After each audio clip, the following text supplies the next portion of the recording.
If you ask any marketer what their biggest challenge is, you're probably going to hear the same thing over and over, proving the ROI of their content. It just feels like this big mystery, right? Like a black box where you pour money in, but pinning down the actual results is tough. Well, today, we're going to crack that code. We are going to break down exactly how to calculate the true return on your content marketing. And we're going to start with a number that might just blow your mind. Okay, what if I told you that for every single dollar you spend on strategic content, you could get back almost $7.50? Seriously, this isn't some made-up number. That figure, 748%, is a very real, very achievable ROI. But, and this is a big but, it comes with a massive catch. Yep, you're looking at what the data says is the average ROI for a well-run B2B content marketing campaign. It's a huge number. It just goes to show you the incredible potential that's hiding in your blogs, your videos, and all those white papers you're creating. And that is the catch. That's the whole problem right there.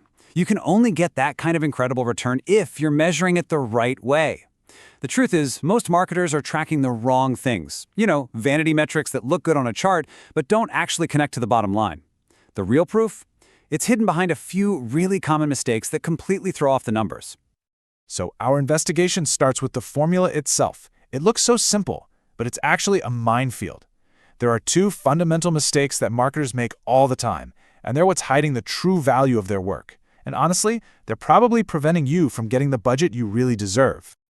So on the surface, this formula looks like pretty basic math, right? You take the revenue your content brought in, subtract what you spent to make it, and then divide that by your investment. Easy. But the devil is totally in the details of those two little words, investment and revenue. That's where it all goes wrong.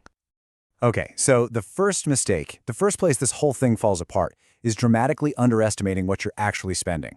Most of us just count the obvious stuff, which gives us this wildly inflated and frankly inaccurate ROI number. The reality is, your investment is almost always way higher than you think. And the second mistake is just as big a deal. It's not giving your content the proper credit for the sales it actually influenced. Think about it. You might close a deal on a sales call, but what got that customer on the phone in the first place?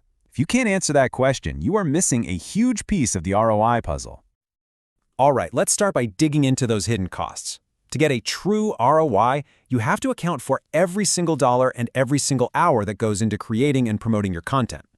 Treating your internal team's time as free is just the fastest way to get a number that's completely meaningless.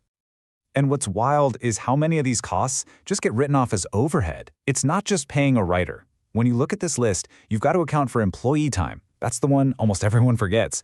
Plus your software, your keyword tools, the designer's hours, the email platform you use, all of it has to go into that investment bucket for this calculation to actually work. I mean, here's a perfect example. Just 10 hours a month from a marketing manager, which is, let's be honest, a tiny fraction of their time, adds a real cost of $500 to $800 to your project. Every month. When you ignore these so-called soft costs, you're just not getting a true picture of your investment. Period. Okay, so we've fixed our investment calculation. We're counting everything. Now, let's go tackle the revenue side of the equation. This is where we put on our detective hats and start following the money trail to figure out which pieces of content actually led to a sale. Just let that sink in for a second. 13 pieces of content. A blog post here, a couple white papers, maybe a webinar, then a case study. The customer journey isn't a single step. It's a marathon.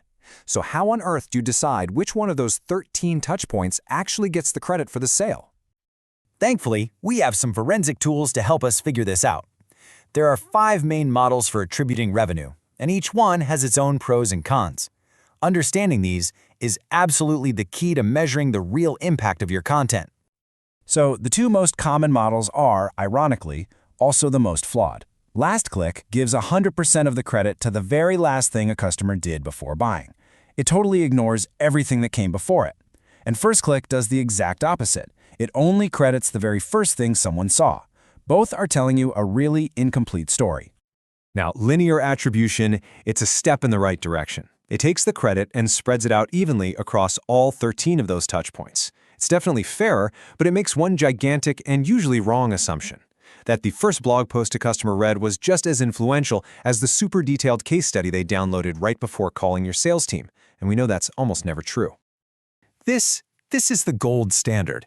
Multi-touch attribution uses way more sophisticated models to assign credit based on the actual influence of each touchpoint. It understands that some content is just more important than others in the journey.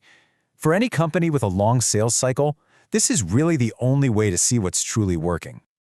Okay, so we fixed our formula. We're counting all our costs, and we're accurately attributing revenue. Now what? What do we actually show the CEO? It's time to stop talking about page views and social shares and start talking about the metrics that are directly connected to money. And that means focusing on the right KPIs. You need to be asking, how much does it cost us to acquire a new customer through our content? What's the lifetime value of those customers? How many sales were assisted by content, even if it wasn't the final click?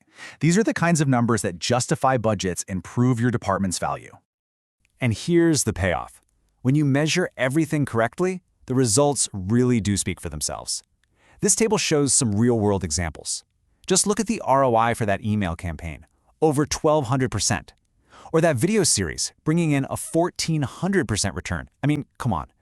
This is the kind of data that transforms marketing from a cost center into a powerful revenue engine.